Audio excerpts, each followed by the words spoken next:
He was a wealthy Texas businessman, as well as a loving and devoted father. Greg was in the IT business and had been very successful. He was an awesome dad. He was caring, loving, very protective. But he couldn't protect his family from a deadly home invasion. He was shot in the head. There was a great deal of blood. How am I going to tell my daughter her dad is dead? And in the course of their investigation, detectives will untangle a web of lies to reveal a horrific act of betrayal. The more deeply they delved, the more interesting that story became. The motive was money. Tried and true, age-old money.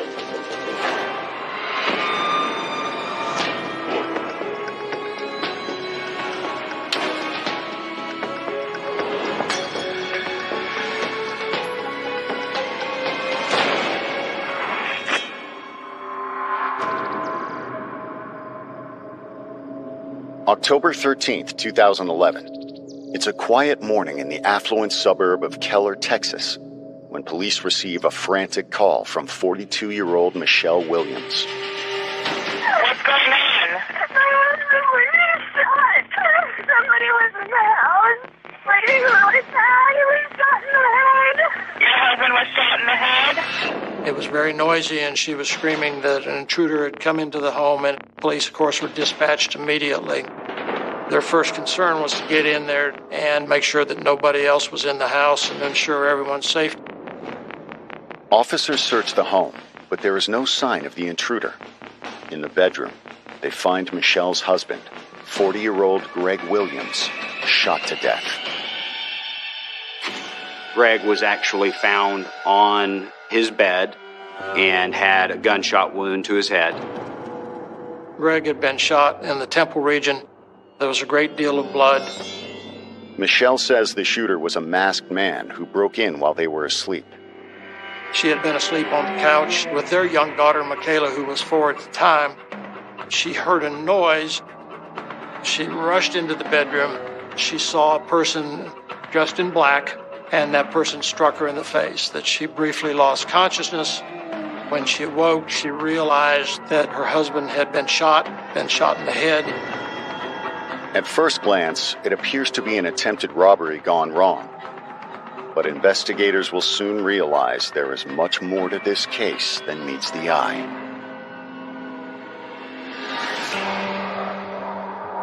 Greg Williams was born in Dallas, Texas on March 24, 1971, to a modest middle-class family.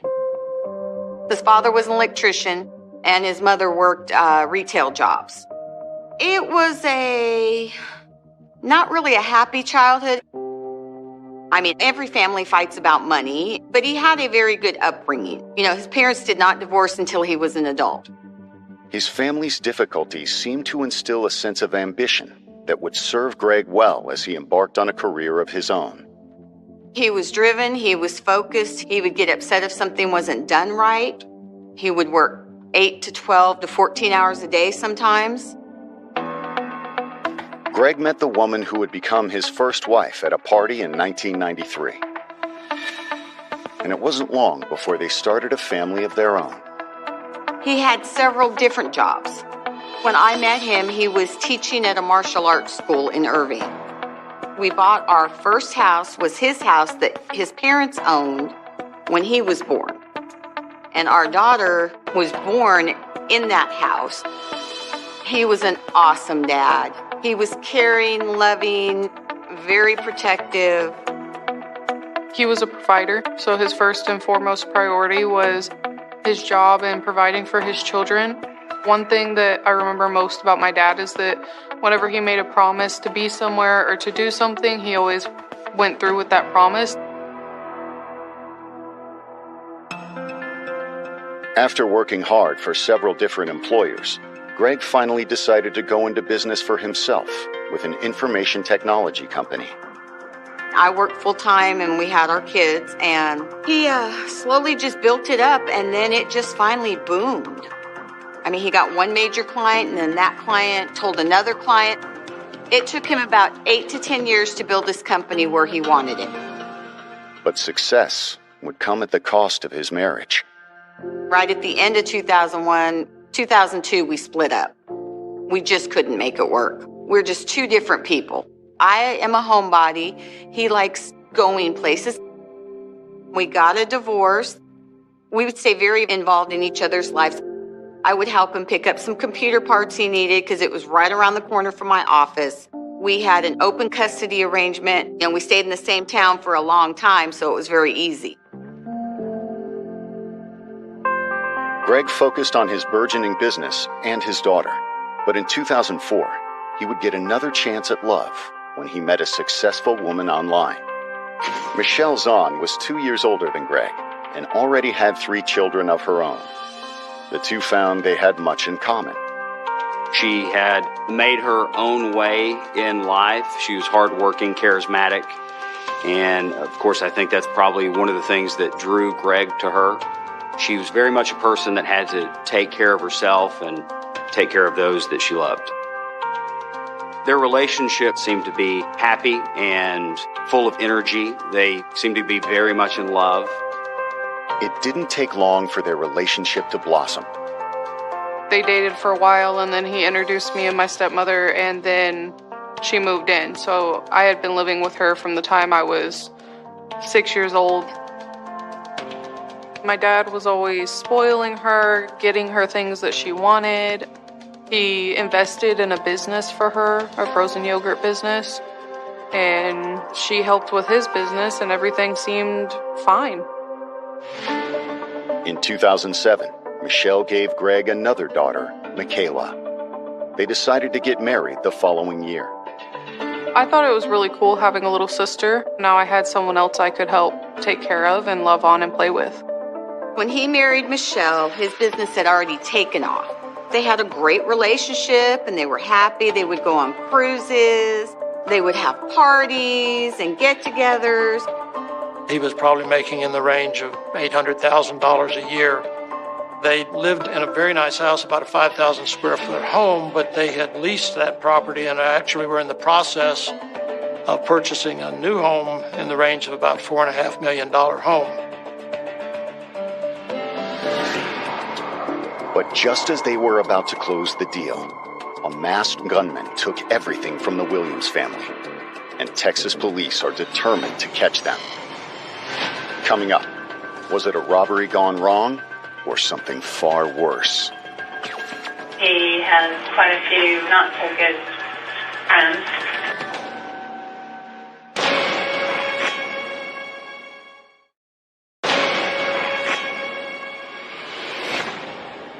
Police in Keller, Texas, are investigating the murder of 40-year-old technology mogul Greg Williams, shot by an intruder during an apparent break-in. The masked man struck Greg's wife, Michelle, as he fled the scene, but their daughter, Michaela, was left unharmed. It was obviously a fresh bruise. There was subcutaneous bleeding under the skin. She was hit by the intruder with a wrench. EMT people arrived at the scene. They checked her out. They also made sure that Michaela was okay. Their job was pretty limited because Greg was obviously deceased at that time. As detectives searched the bedroom, they immediately noticed several clues. There was a .45 caliber semi-automatic handgun that was lying by the bed. There was a wrench lying by the bed, and there was some damage to the doors that led from the bedroom out onto the patio or the pool area outside. There was a screwdriver lying another 10 or 15 feet from the door. It seemed as though the screwdriver was used to enter that door. Initially, it looks like a robbery, but the shooter didn't attempt to steal anything from the house. There was no jewelry or personal property that was taken. The gun that was found next to the bed belonged to Greg. Obviously, it was an affluent neighborhood. They were people that, if you knew them by reputation, that had some money there. They had, my recollection is, about $20,000 there in the home. It also appears that the killer was exceptionally careful. When police dust for fingerprints, they quickly discover there aren't any. If you don't find the murderer's fingerprints, that can be all kinds of reasons. If nothing else, they're wearing gloves. But you find fingerprints of a 4-year-old. You find fingerprints of the victim. You find fingerprints of the wife that lives there. But everything was very, very, very cleaned up, straightened up, wiped clean. There were no fingerprints whatsoever. As the investigation continues, detectives realize this crime scene isn't everything it appears to be. More and more things seemed curious. They recovered some glass outside, and the glass was out on the patio. Normally, you would think that if someone breaks in, the glass goes into the room, not outside the room. The glass was on the wrong side of the door. The way the gun and wrench were positioned during that scene staged. The question is, why? After Michelle receives medical treatment, detectives sit down with her to make sense of the conflicting evidence. Try to help me. I'm trying to just run over to the store with you again. Maybe you can fill in any gaps for me. Okay.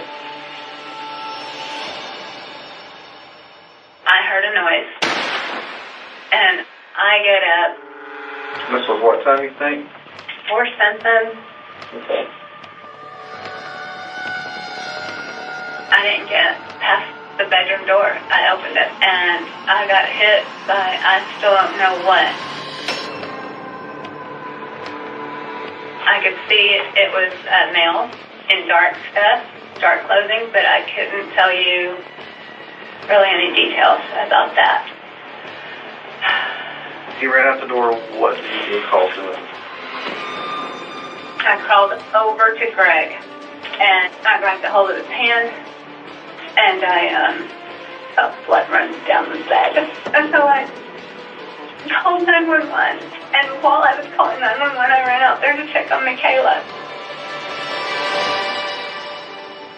When police ask Michelle why she and Michaela were sleeping on the couch, she says they moved their daughter to the living room after she fell down the stairs in the middle of the night. I know it's personal, but I have to ask. No prior history with marital problems, no problem with debts or anything like that? No, money's not a problem. Relationship's not a problem. Okay. Everything was good until the middle of the night. Everything was good. According to Michelle, she and Greg had never been happier. In fact, they were closing on their new house the very next day. The significance of that would seem to be that at least one of the two people believed that the marriage was stable. I mean, if people are having difficulty, they're not making plans to go plunk down a lot of money for a $4.5 million home. However, Michelle does fear that her husband may have made some dangerous enemies. Anybody you think might have done it? He has quite a few not so good friends that I've met, drug dealers and bad people. He's kind of like a Dr. Jekyll, Mr. Hyde. As she was talking, she revealed some personal facts about Greg. He was very much into physical fitness. He was a bodybuilder and a person of some significant build and musculature. She revealed that he was heavily into the use of steroids, which, of course, can be used in bodybuilding and can also have significant side effects. Greg bought steroids from somebody, I don't know who, but he had steroids in the refrigerator in our bedroom. What? Refrigerator? In the refrigerator in our master closet. He keeps that very private and away from me and Michaela. From the evidence police have gathered so far, it looks like Michelle could be right. There were anabolic steroids found at the scene where Greg's body was, and he had apparently been obtaining those steroids illegally. There was some concern that maybe his involvement with people either dealing or distributing anabolic steroids might have had something to do with Greg's death. Coming up, did Greg's secret get him killed? Or did someone just try to make it look that way? They're giving me information about the stuff on the scene that doesn't match the story.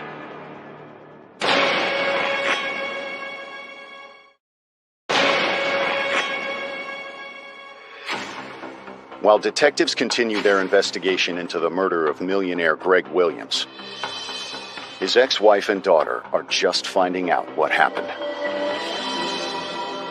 I got a phone call from his brother, bawling, telling me that Greg was gone.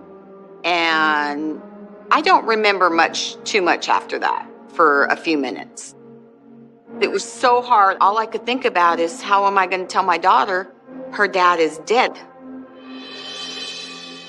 I was 12. I was daddy's little girl, daddy's little princess, and I did anything and everything I could to make my dad happy. I was in a lot of shock, and then it was sadness, depression, and all that.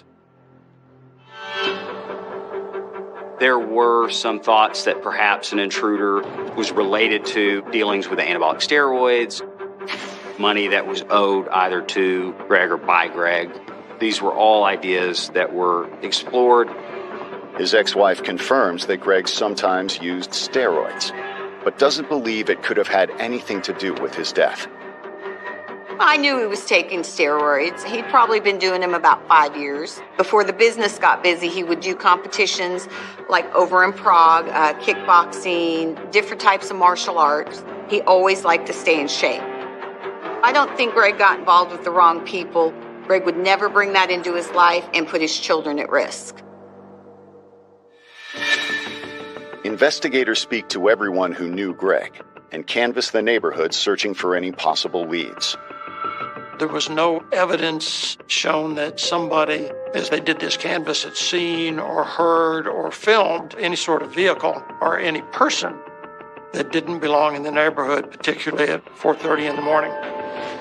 But this was an affluent neighborhood, so you would imagine, and there were, in fact, some security cameras mounted on various houses and recorded cars that came in through the security gate. Detectives searched the security tapes looking for any suspicious vehicles, but there was no trace of the intruder. The only car that had come in during the period of time in question was traced to belong to the newspaper deliverer. In fact, the more police look at the evidence, the more they begin to doubt that a break-in even occurred. Michelle's story that morning began to break down after a bit of time as some of the facts became obviously inconsistent. There's some details I really need to go over with them. They're giving me information about the stuff on the scene just doesn't match the story, so I'm trying to find out, for sure what happened here. That's my job. You have your gates dummy locked, which means there's no way that anybody would have got in or out of the backyard. They found some pry marks, but the only way those pry marks could have been put on that door, the door would have been open, not closed when it was done. So the question is, how did someone access the house? You have to be honest with me and tell me anything else that's going on, because basically what information we're getting right now doesn't match up with the scene. Okay? I'm telling you what I know. Michelle sticks to her story, but during questioning, police float another theory to explain how Greg was killed under such mysterious circumstances. Suicide, if under some circumstances of stress, could be a reasonable way, when she was the only one in the home, to explain how he was dead and she didn't do it. As we did that, picked the case apart, it seemed as though the evidence supported that Greg indeed killed himself. What I recall from the crime scene pictures is that the pistol was right there and the cartridge case was right beside it. At the time of Greg's death, there was a lot going on in his life. There were some concerns that his business was starting to falter, or that just the couple had overextended themselves financially. Also, there was some concern about Greg's use of anabolic steroids and how that might have affected his mental health. Had side effects from the steroids he was using driven Greg to take his own life? His demeanor hadn't changed, nothing out of the ordinary recently that would lead you to believe. And again, anything. Yeah, lately he's been more aggravated and yelling, and Steve's gotten the really bad end of him. I've got to be honest with you here, because it does change things. Did Greg injure himself and you tried to cover it up? No, he did not hurt himself. And you don't have a clue about how that stuff got in those positions by the door or anything like that then? No, I have no clue. But if there was no intruder, as investigators believe, and Greg didn't kill himself, they're left with only one other possibility. The only other thing that could have happened, honestly, could have happened, is if you might have done it. I did not hurt my husband, and he did not hurt himself. Okay. There was a man in my house. Coming up, as detectives continue to press Michelle, her story changes once again. I knew I wasn't going to leave here without being able to do the truth.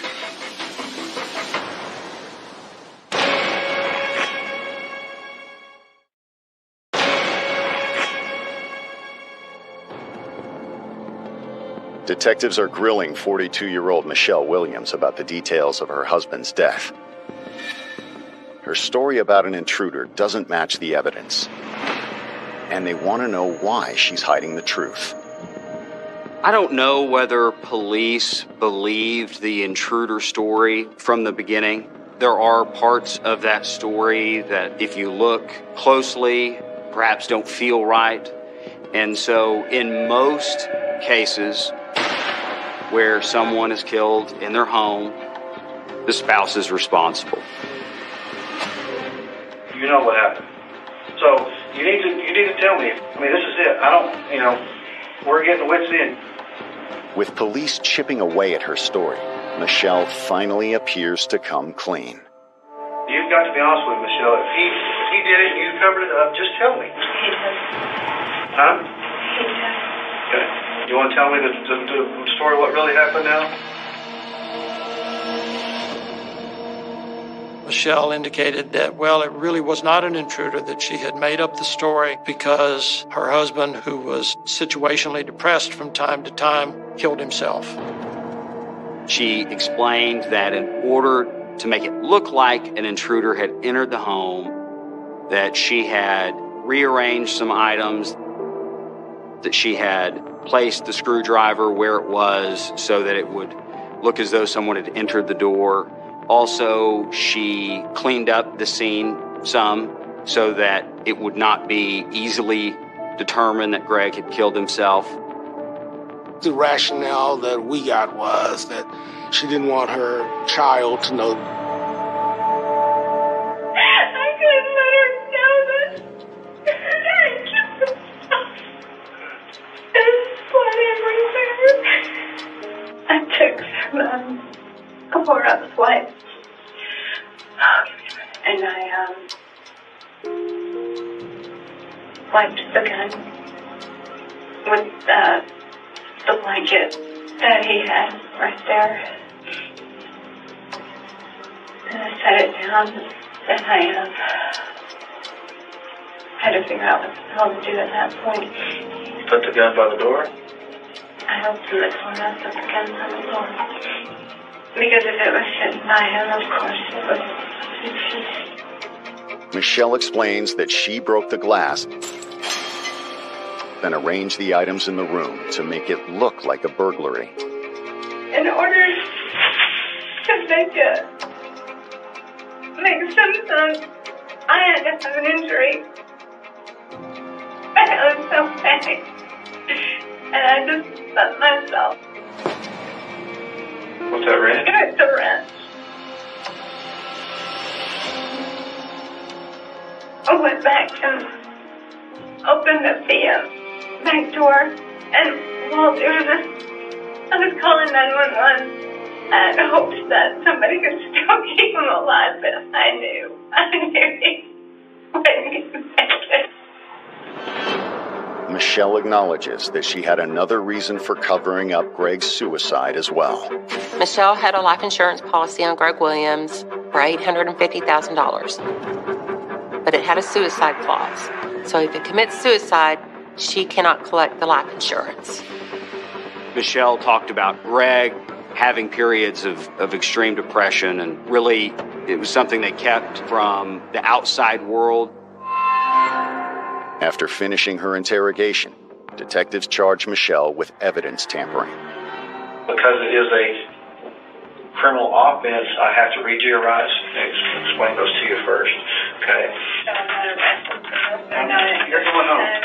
I knew I wasn't going to leave here without being at the. She ultimately leaves the police station that day, having signed a statement indicating that he had killed himself. However, Greg's loved ones don't believe Michelle's new story any more than the first. The story of a suicide never resonated with anybody. Nobody thought that Greg's personality indicated a suicide.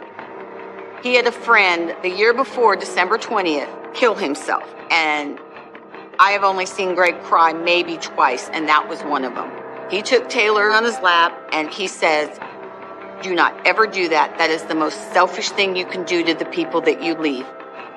There was no way he committed suicide whatsoever. I would bet my life on it.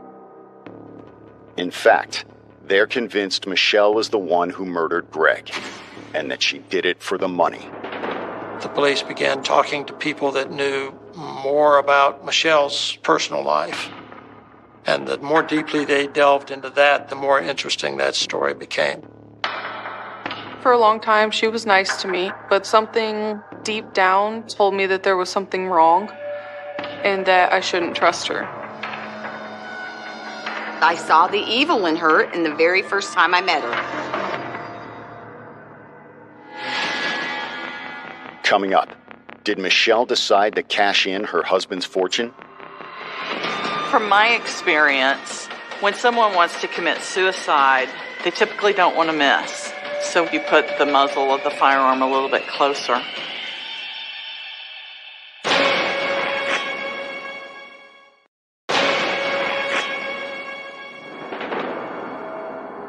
After hours of interrogation, Michelle Williams has confessed, saying she covered up her husband's suicide. But investigators still think she's holding out on them.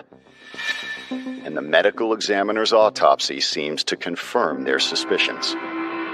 We have a very good medical examiner's office in Tarrant County, and the most significant finding was the nature of the wound itself. This was not a contact wound. When you put a gun up to your head like this, it does different things, and the evidence that is left behind can tell you a lot. One of the things that it can tell you is the range from which the shot was fired, and that's important in a case like this. Based on the state's expert, the gun was an unnaturally far distance from Greg's head whenever it was discharged. I did the distance determination testing and determined that it was further than 6 inches, but closer than 24 inches. That would have put his arm in a peculiar position, extended out and holding the pistol in a manner a little difficult to shoot himself in the temple. The report confirms that Greg did not kill himself. He was murdered. What was wrong with Michelle's story was that it was not true. On October the 13th, Greg's death was officially ruled a homicide by the medical examiner of Tarrant County. That leaves Michelle as the only suspect, and her behavior in the coming weeks strengthens the argument for her guilt. Very soon after the autopsy, Greg is cremated. Michelle rushed through this process. There was no funeral. We were angry. We were really angry the way this situation was handled. We had a slideshow for my dad. We had his ashes and this picture that my Aunt Michelle made of him. And we basically just memorialized who my dad was and remembered him for who he was. While the family mourns, investigators dig into Greg and Michelle's financial records to see what they might reveal. We thought that the financial records could perhaps lead us to some conclusions that would help us establish a motive. And things started jumping out very quickly. The first thing I did was look at the closing statement for the house that they were supposed to close on the day after he was murdered. And that's when I started seeing a bunch of red flags. Well, the first red flag I noticed was she had submitted forged documents showing that they had approximately $145,000 in the bank account. On October 13th, the date of Greg Williams' death, they had $34,000 in their bank account, and they needed $91,000 for the down payment on the house that they were going to purchase. And there was not enough left to go move into this beautiful house that they had been planning on. But Greg was making nearly $1 million a year. So where had it all gone? They had exorbitant expenses, such as they were leasing their Mercedes. They were leasing the house that they lived in. They had $67,000 in credit card charges. It became apparent the more we got into those records that Greg made the money and Michelle spent the money, and she did so with abandon. Michelle just spent. She had no budget, so she could just go out and buy whatever she wanted. Greg let her handle all of the books, so he had no idea that she was spending all of that money. Investigators also learned that the yogurt shop Greg bought for Michelle had never turned a profit. It didn't make any money. It lost money. In fact, her nephews told me she would come in on a daily basis and take the cash out of the register. She used the yogurt shop as an ATM. That's pretty good indication of a motive. In my 30 years of working at different newspapers, I have never encountered a set of circumstances similar to the Michelle Williams case. Michelle has already been charged for tampering with evidence, but based on this new information, her charges are upgraded to first-degree murder. When she was arrested at the gym that she was working at and running with Mr. Wallace, who was a trainer. She was pretty stoic about the arrest. She didn't resist, she didn't run, she didn't burst into tears or anything very, very dramatic. To me, it felt like justice had happened because she wasn't walking free.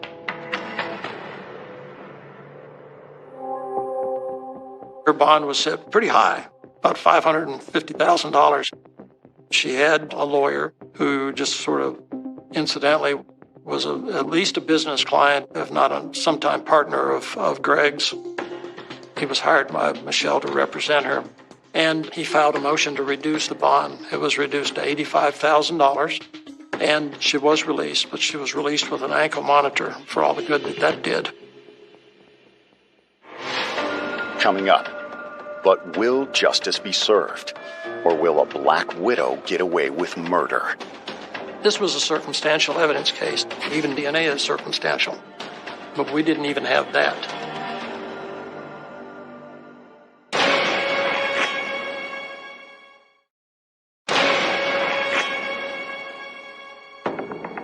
After almost 3 months of investigation, Michelle Williams has been arrested for the murder of her husband, Greg. Police in Texas believe she shot him for the life insurance money after squandering their savings. And investigators learn Michelle didn't wait long before moving on to a new relationship. A young man, 12 years Michelle's junior, by the name of Gene Wallace. And he became immediately Michelle's not only business partner, but lover. She began seeing him very quickly, within a matter of a couple of weeks after Greg's death.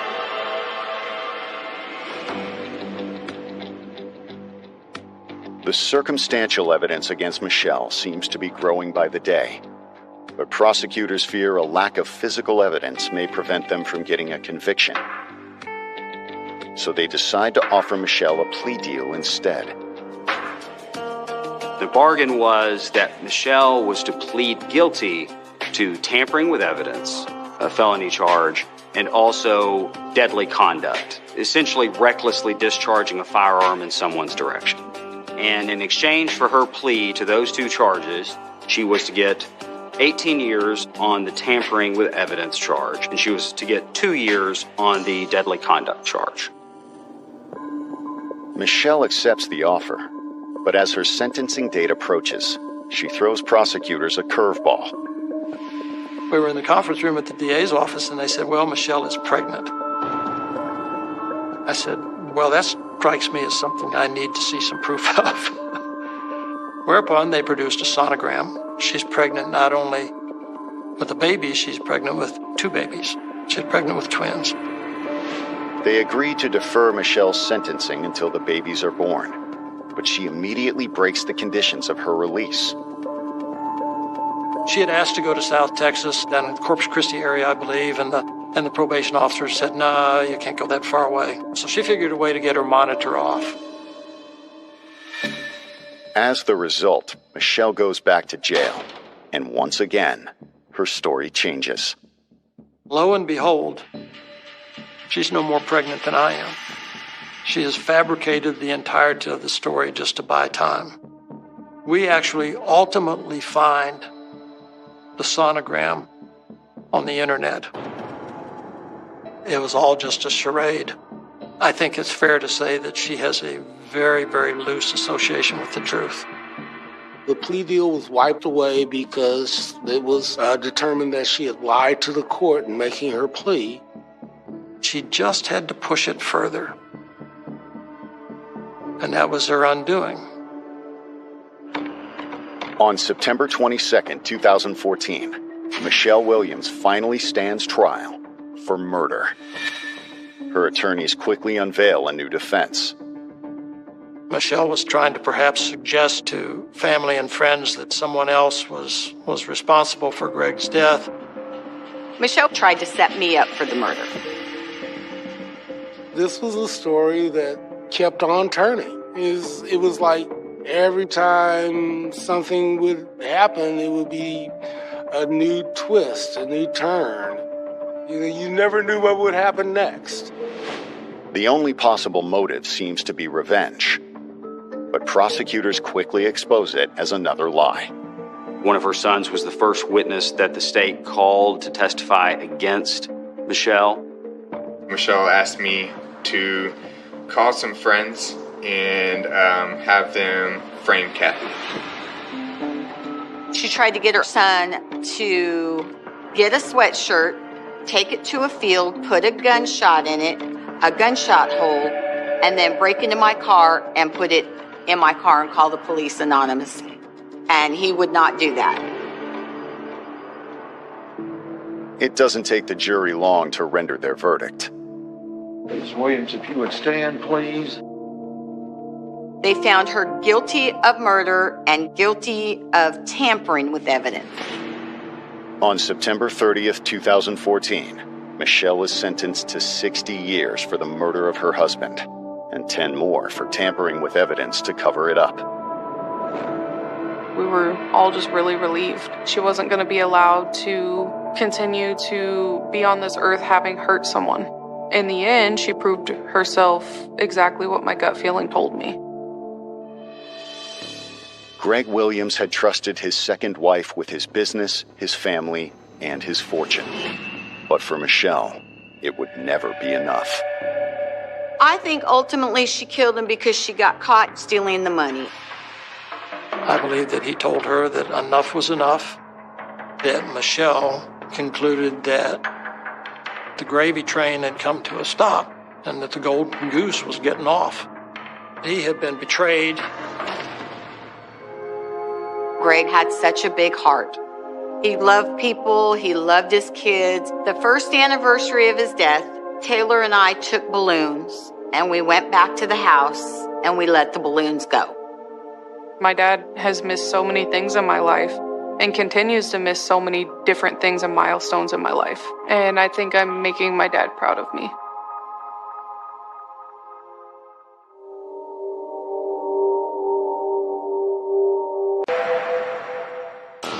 They were a wealthy couple living the American dream. He had immigrated from India. She was a typical Western Pennsylvania teenager. They had fancy cars, a beautiful home. They lived a life that a lot of people would like to live.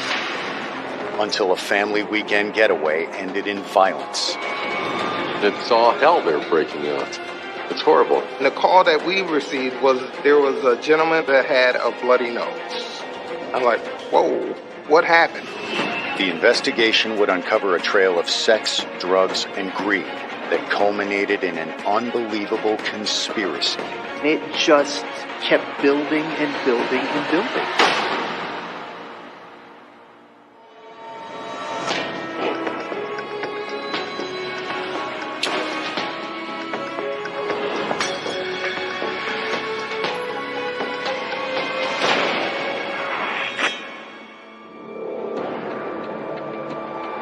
May 13th, 2005. It's a busy Friday night on the Ohio Turnpike, just outside of Cleveland. But around 6:30 p.m., the routine commute is disrupted by cries for help from 45-year-old Donna Munda, whose car is parked in the emergency lane. She was standing outside a vehicle and trying to wave down traffic. In the vehicle, there was a man bleeding from the nose. A alert bypasser came by and saw that she was in distress, pulled over, saw a little bit of what was going on. He called 911.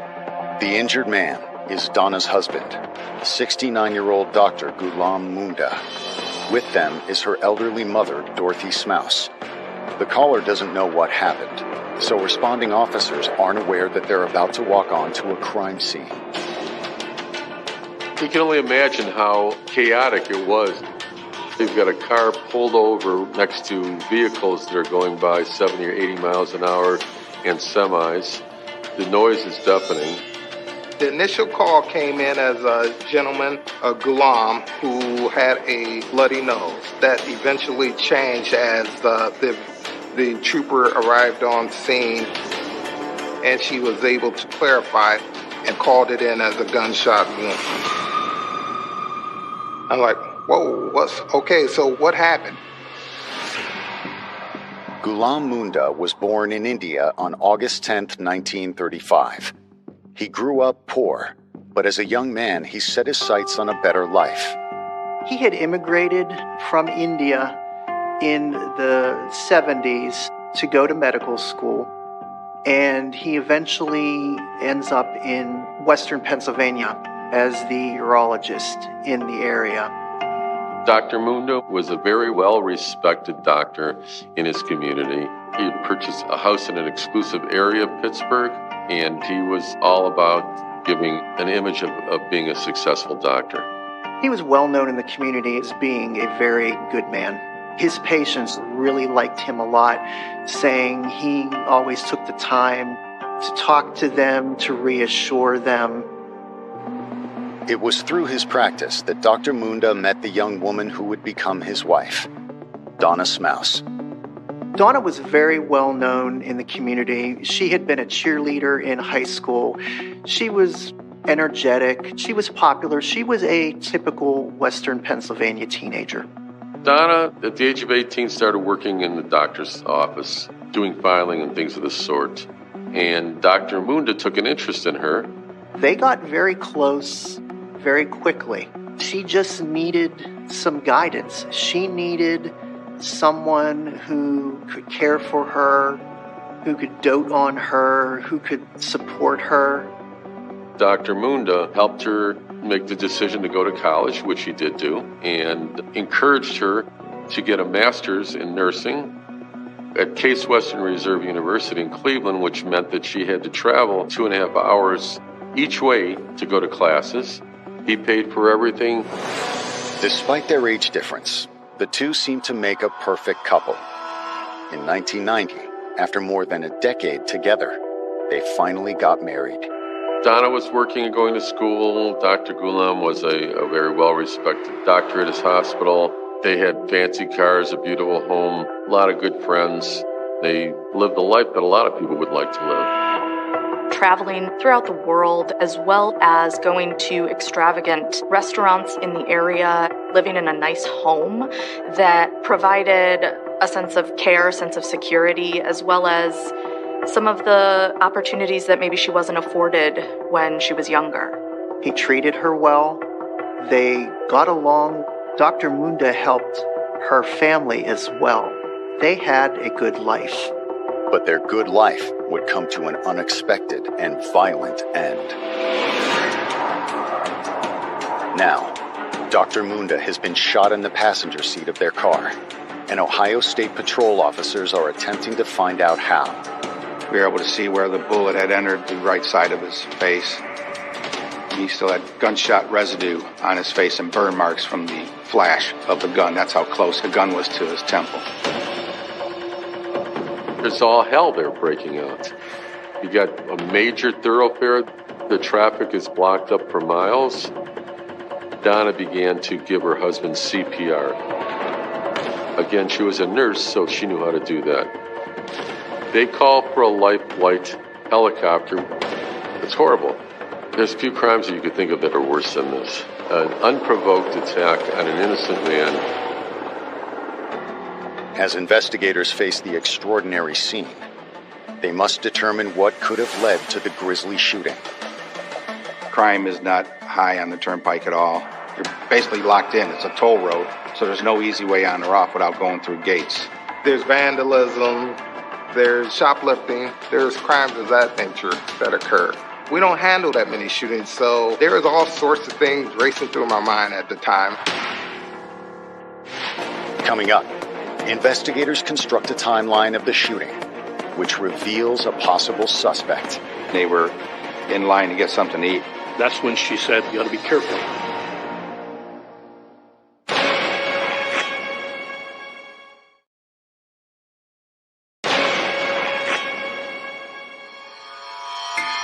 Ohio police have responded to the roadside shooting of 69-year-old Dr. Ghulam Munda. As helicopter medics arrive on scene, investigators turn to the victim's wife to piece together what happened. They're not sure what happened, and they're trying to question Donna, who was virtually beside herself.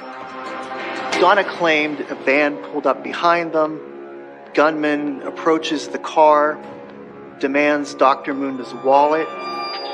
He gives him the wallet, and then the gunman just shoots him right in the head. Despite heroic attempts to save his life, it's already too late. He was gone. There was no way anybody could have saved him, just because of the location of the bullet wound. The projectile entered his right side of his temple and hit something inside the brain, and the shot continued and came to rest at his neck, right in the spine. There was no exit wounds on him. The round stayed inside. Now facing a homicide investigation, highway patrol officers call for backup and begin processing the crime scene. We went back to the vehicle and saw the shell casing under the rocker panel that was preserved by the initial trooper responding to the scene. A bullet casing from a 9mm handgun. That was about the only physical evidence that they were able to retrieve from the scene of the crime. We took some blood samples from the pooling, and that was about it. We weren't able to do any fingerprints. With so little to go on, police hope the doctor's wife, Donna, and his mother-in-law can provide them with a better lead. I proceeded to interview Donna and her mom, and Donna began to tell me that they were headed to Toledo because Dr. Munda's nephew, who he considered his son, had just graduated from med school. He accepted a job, I believe, in the Toledo area, and they were looking for a home for him. Donna says they left Toledo around 4:30 p.m. After about an hour on the road, they decided to make a pit stop. She said that they'd gone to the service plaza initially because they wanted something to drink and use the restrooms. They went in and used the restrooms, then they were in line to get something to eat, and her husband pulled his wallet out. The doctor always carried a lot of cash. He carried $100 bills, $50 bills, and that day had a big wad of $50 bills. The person didn't have change at this vending place, so Donna paid for it. His flashing this money was a concern to Donna, and there was some conversation about that. You ought to be careful about flashing money like that. And it seems she may have been right to be concerned. Donna tells detectives that they'd been back on the road for a little while when it happened. Dr. Munda asked Donna to drive so he can get some sleep. It had been a long day. It was the end of the week. So Donna started to drive, and he woke up from his nap. And shortly after that, Dr. Munda said to Donna, "Why don't you pull off in that emergency exit, and I'll get back and drive." So she pulled off to the emergency exit, and she sees this guy running up behind them.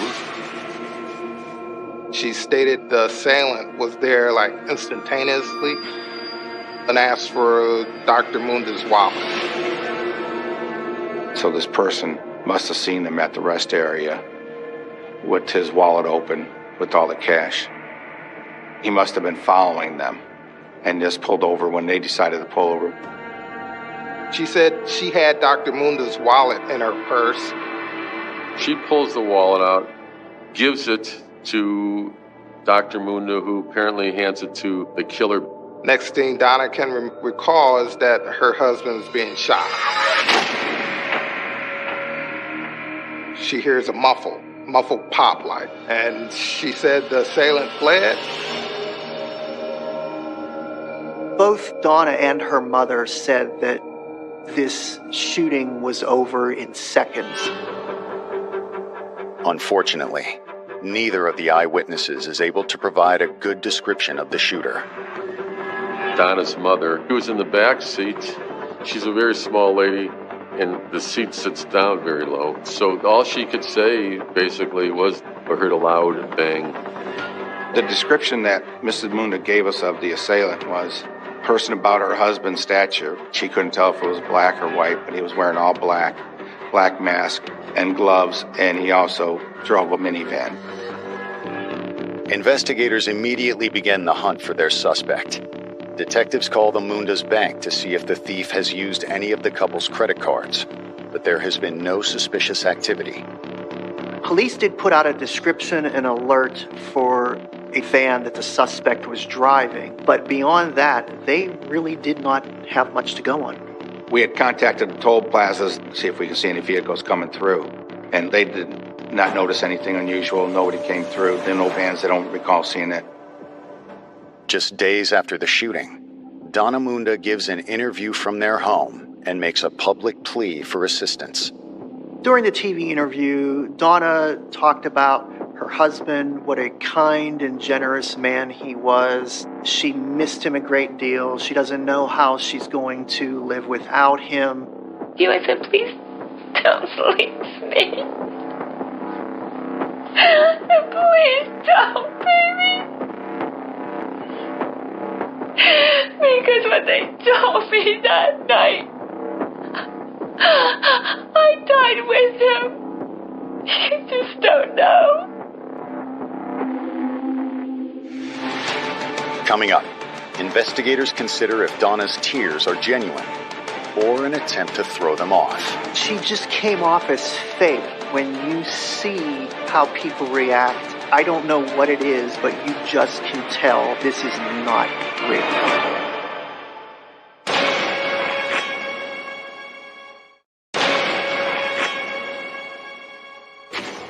After her husband's murder investigation hit a dead end, Donna Munda has given an emotional interview to help police come up with a suspect.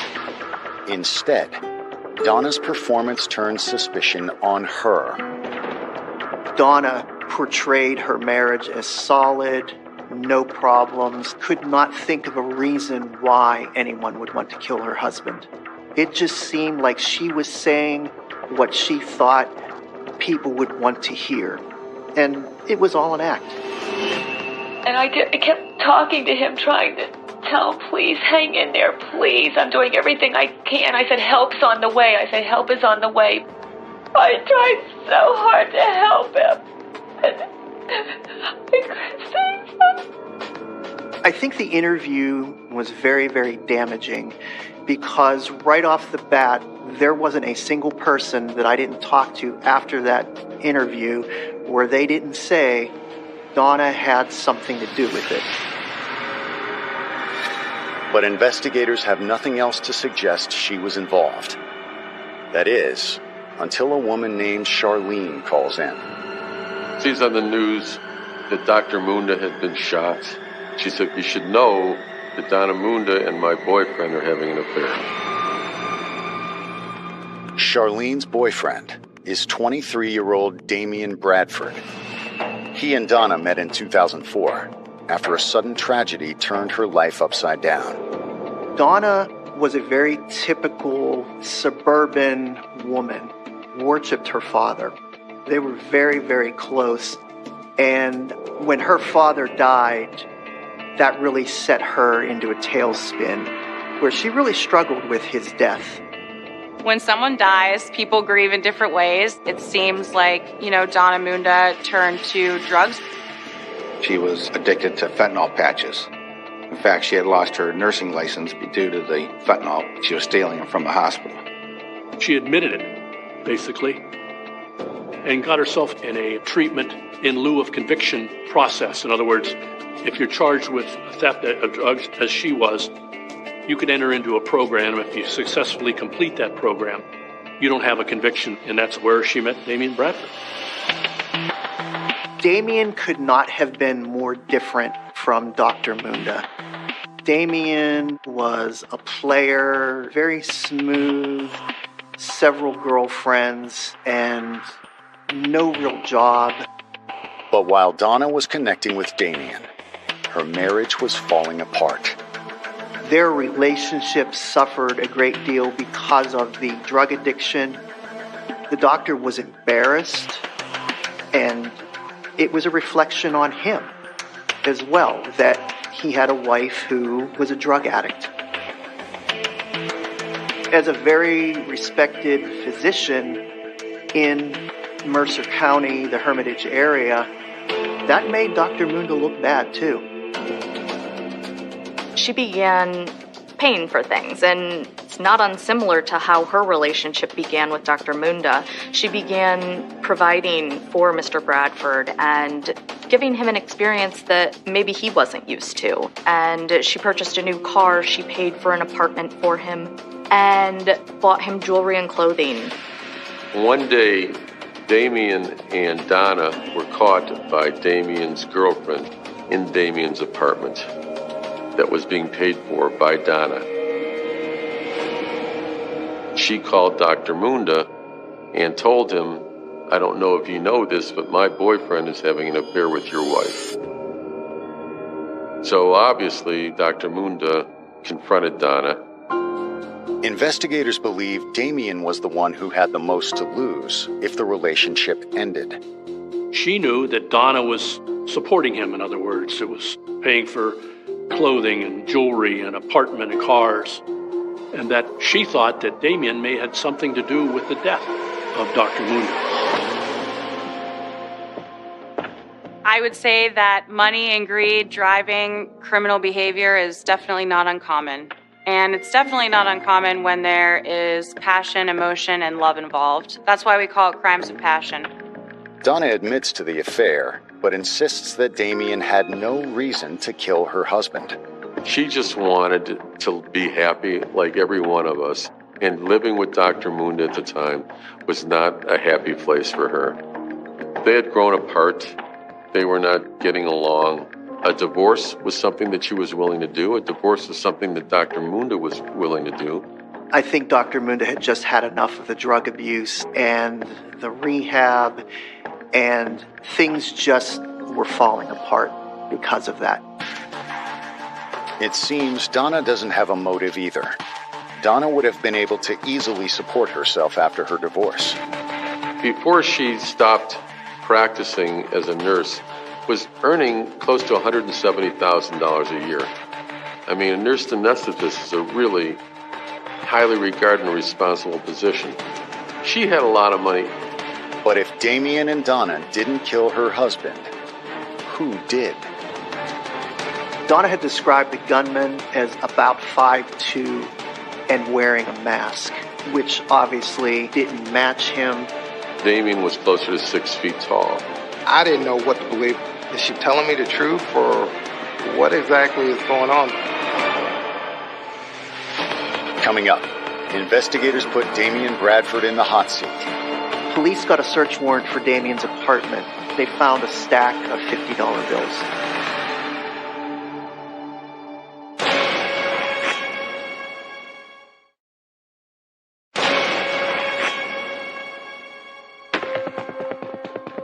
Donna Munda says her affair with Damian Bradford had nothing to do with her husband's murder. Detectives aren't so sure. The more that investigators are poking through everything, you're finding out affairs, drug rehab, everything, and it just kept building and building and building. We had our suspicions, but we really didn't know. Investigators suspect he killed the doctor so he wouldn't lose Donna's financial support. But when police question Damian, he stays tight-lipped. Ghulam and Donna had made a decision to consider divorce. And during that, they decided they were going to continue to live under the same roof, as they always had, and that Donna was free to date if she wanted to, and that Ghulam was free to date if he wanted to. Damian denied having anything to do with the shooting. He told police that he was at a Narcotics Anonymous meeting at that time. When investigators look into Damian's alibi, however, it's not as airtight as he'd have them believe. Members that were at the meeting, they remembered him having come in late that day, and when they did the math, they figured out that if he had been the perpetrator of Dr. Munda's murder, that he had had enough time to travel back from the scene of the crime to the scene of the NA meeting. It's enough for Ohio police to obtain a search warrant for Damian's apartment. What they find is even more incriminating.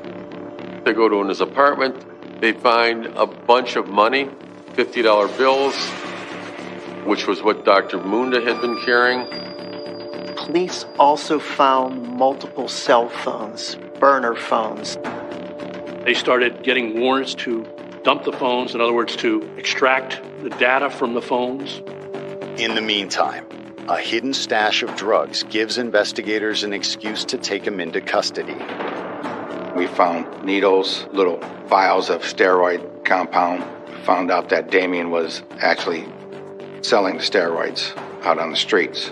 Him being on probation and him being in possession of that drug, we were able to arrest him. When police retrieve the cell phone data, it becomes clear that Damian had been using them for something much more dangerous than selling drugs. They contained text messages between Donna and Damian. Thousands and thousands of texts that showed that they communicated a lot, even on the day of the murder. Police were able to develop a very strong timeline where Donna and Damian were coordinating. Okay, we're leaving now. We'll be here at this point. We'll be here at that point. They were able to just completely chart out through those text messages what those two did.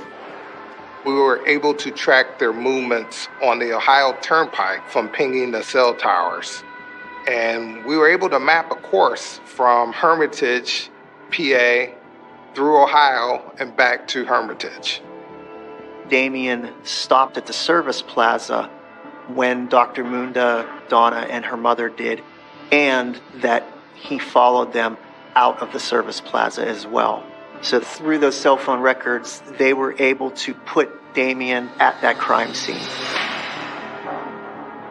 The text messages also prove Donna has been lying to them.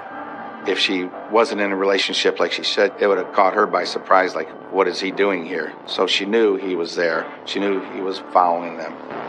Everything we obtained from the phone records indicated, yes, this shows that they were together in on this. But it's still not enough evidence to prove she conspired to kill her husband. They executed search warrants at her home. They executed search warrants on her computers. They got her phone records. They looked at everything and all of her involvement with Bradford and all of that. And after a year of that, they still could not charge her. So after Damian was arrested for a violation of probation, the government made a decision to let him out. The idea was, let's release Damian and see what him and Donna do. Investigators wiretapped Donna's phone, hoping to catch the lovers talking about the crime. I'm glad you got out. Yeah, they let me out yesterday. I know, I saw. I won't be able to call. They got all my shit, my phone, everything. Struggling. Bad. Same here. Really? Yeah. Oh my God. It's a nightmare. I need to see you, though. Okay. There was nothing incriminating in their discussions. But the fact that when Damien was released from prison for that short week period of time, that he focused on getting together with Donna was something of great interest to the government.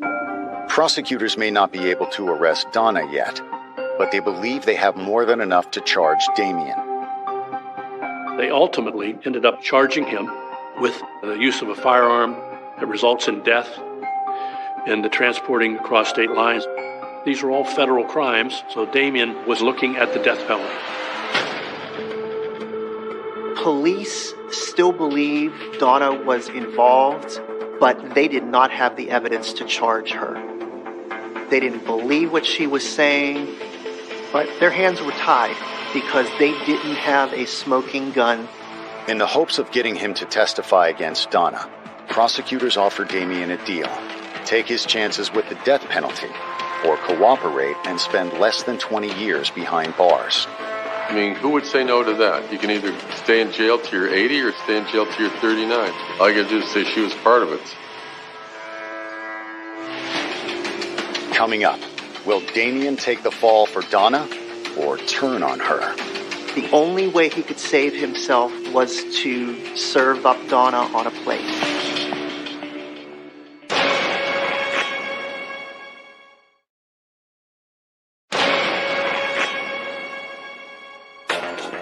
Damien Bradford is facing a possible death sentence for the May 2005 murder of Dr. Ghulam Munda.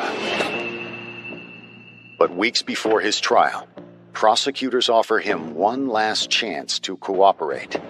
In return for that cooperation, the government agreed that they would dismiss all the death specifications in his case. He would receive a sentence of 17 and a half years for his participation in this crime. Still, the deal isn't enough to shake his devotion. I think he believed up until the end somehow. He testified that if he went to trial, that Donna would testify on his behalf. He is counting on Donna to get on the witness stand and say he had nothing to do with it. The description of the shooter did not match Damien. I know he didn't have anything to do with it. But as Damien's trial date approaches, that's not exactly how things play out. Shortly before the trial, the government had subpoenaed Donna to testify, and we notified the court that we would be asserting our fifth.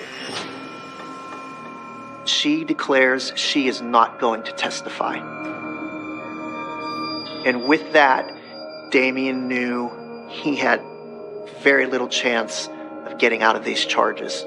The only way he could save himself was to serve up Donna on a plate. He immediately goes to investigators and said, yeah, I did it, but I did it because Donna made me do it. According to Damien, Donna started planning her husband's murder shortly after they decided to get a divorce. Donna actually wanted a divorce, but they had a prenup before they got married. Dr. Munda was to give her $250,000 in cash and share in some cars and other household things and things of that nature. But she knew he was worth $3 to $6 million, so she came up with this murder plot. She figured she'll get more money, and that's how she eventually convinced Damien to be part of it. Donna had promised a life of luxury together, saying once we have his millions, we can spend the rest of our lives together and just enjoy life as a couple. Damien says it took months for her to decide on the perfect place and time. Dr. Munda often visited a mosque in Youngstown, Ohio, which is near Hermitage where they lived, and he would go there to worship once a week. She first thought he should do it there, but it never worked out. And so then she told him that they're going to Toledo and that he could do it then. Investigators were shocked how cold-blooded it was that Donna had her mother in the car with them to act as a witness. They just could not believe someone would put their mother in that kind of danger. On Friday, May 13th, 2005, they finally put her plan into action. He says that they had some kind of a system where she would notify him when they were leaving, and that he could follow them, and that she would pull over, and that he could feign some kind of robbery attempt and then shoot him during that feigned robbery. Damien tells investigators that after he shot the doctor, he took his wallet and fled the scene. A few miles down the road, he threw most of the evidence and the murder weapon out of the window. You know, like any highway, the median is a large grass area. And over the course of the next couple of months, whoever was cutting the grass apparently must have been told, look out for any items of clothing or anything like that. And they had found the wallet, some things that had been dumped out of the wallet, a ski mask, a black hat. I think they found a black jacket, all of which Damien acknowledged was him. He also revealed where the location of the murder weapon was. The murder weapon matched this shell casings and other evidence obtained at the scene. Damien agreed to testify against Donna, and within a day or so of that announcement, police did not waste any time in arresting her. On July 24th, 2006, Donna Munda is arrested and charged with first-degree murder. They had made the decision to go ahead and prosecute her for a capital offense. So all of a sudden, Donna, who had been very well respected as a wife of a revered doctor and a successful nurse anesthetist in her own right, went from there to being accused of being an adulterer and a drug user and a liar. But the key to a conviction of Donna rests on not only jurors believing that the evidence puts Damien at the scene as the shooter, but they also have to believe Damien's story, that this is Donna's idea. I did it because Donna promised me money. Coming up, will the word of a convicted drug dealer be enough to get a conviction? It all comes down to who do they believe more, Damien or Donna?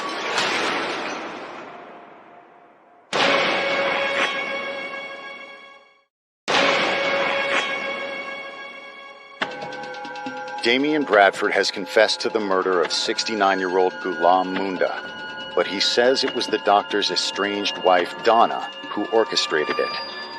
Now, it's up to a jury to decide if Damien is telling the truth. This happened in our backyard. So for me, personally, it took me a while to, like, hey, separate, is this live or is this fiction? On June 18th, 2007, Donna's trial begins. Prosecutors paint her as a greedy woman who murdered her soon-to-be ex-husband to keep his estimated $6 million fortune. Prosecutors weren't thrilled about the deal that they had with Damien, but they realized that unless they had Damien testify against Donna, there was no way they could get a conviction on Donna.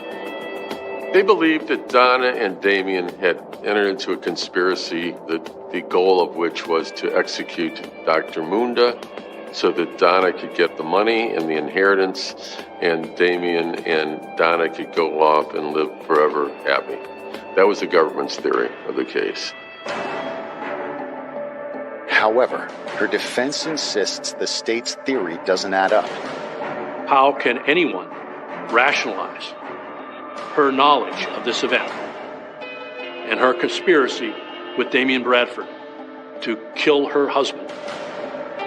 How can that be rationalized when the first thing she does after he's shot is to try to resuscitate him?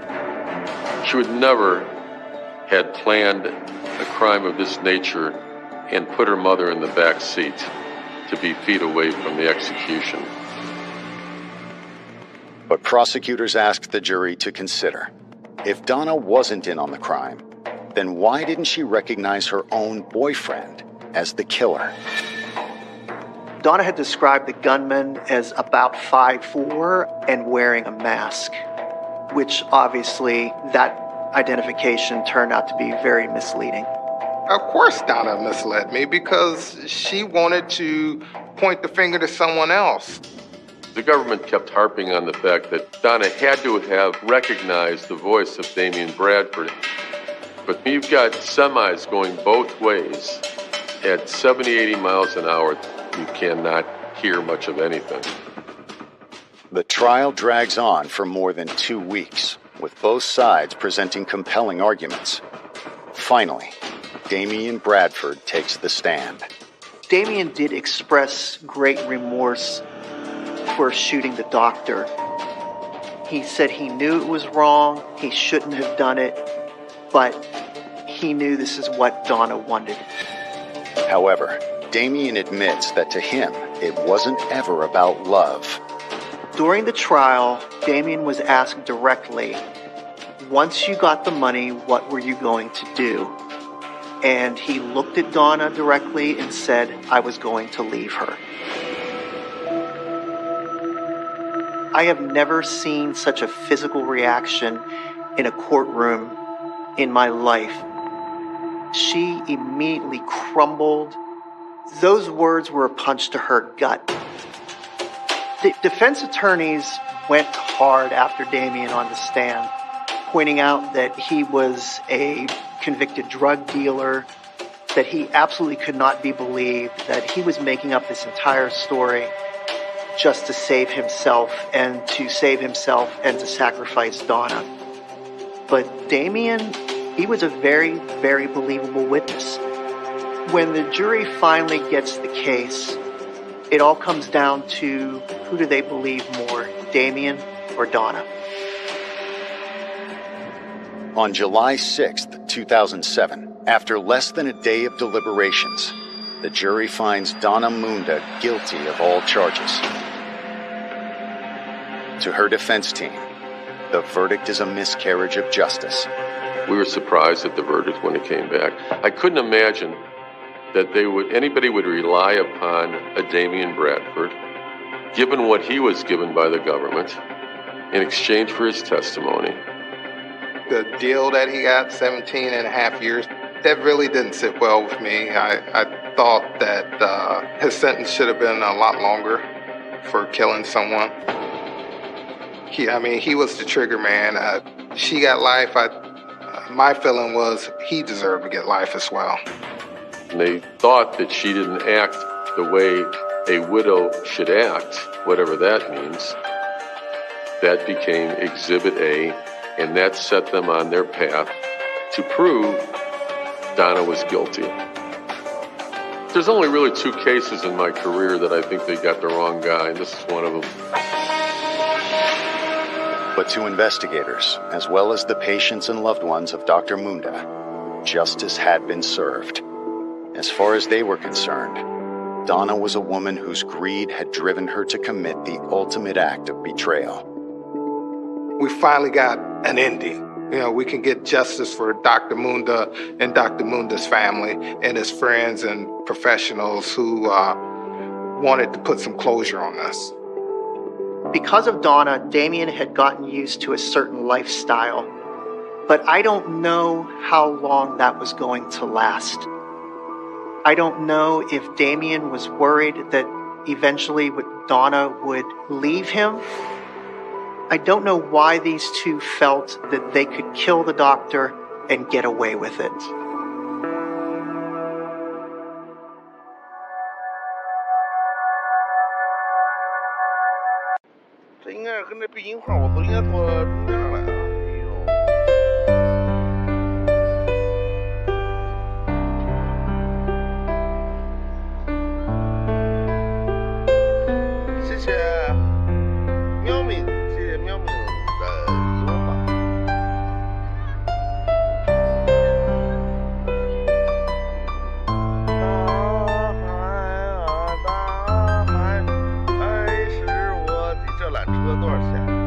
块钱往返发现没有？哎，咱这有40级的哥们儿喊个喇叭吗？随滨看大海，或者滨发秦皇岛，帮我喊个喇叭行吗？40级大哥喊个分队。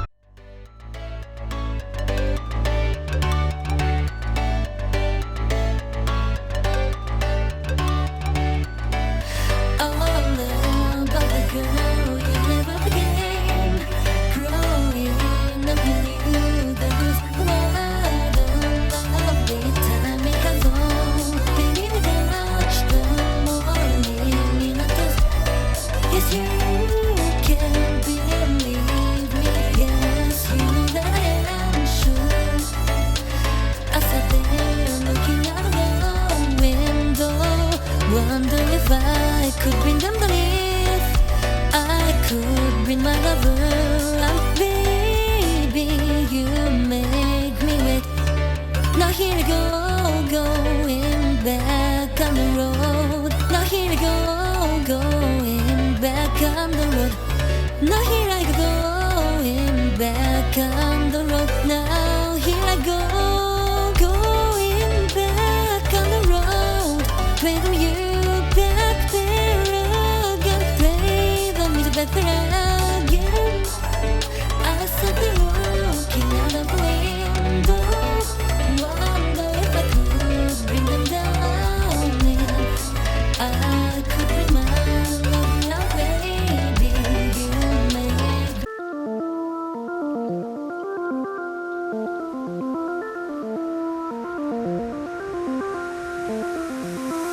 Shorty, if you really wanna go, baby, then you gotta take me the mess. I tried to soak in all the years and take it all in, but I come up for a breath and cry. I gave my drama, gave my simple, gave my friends a helping hand. I bet you know that they are dead. I wish I could tell you this. The more we talk, the talk is not a tongue. The more we talk, the talk is not a tongue. I did not come this far for any stronger. All of a sudden there was nothing left. Well, last night a doctor thought you were lying. I never meant to keep you alive. There might be stuff we said that sound dumb to you, but to get a red wine and take it with a lid, I bet you know that they are dead. I wish I could tell you this. The more we talk, the talk is not a tongue. The more we talk, the talk is not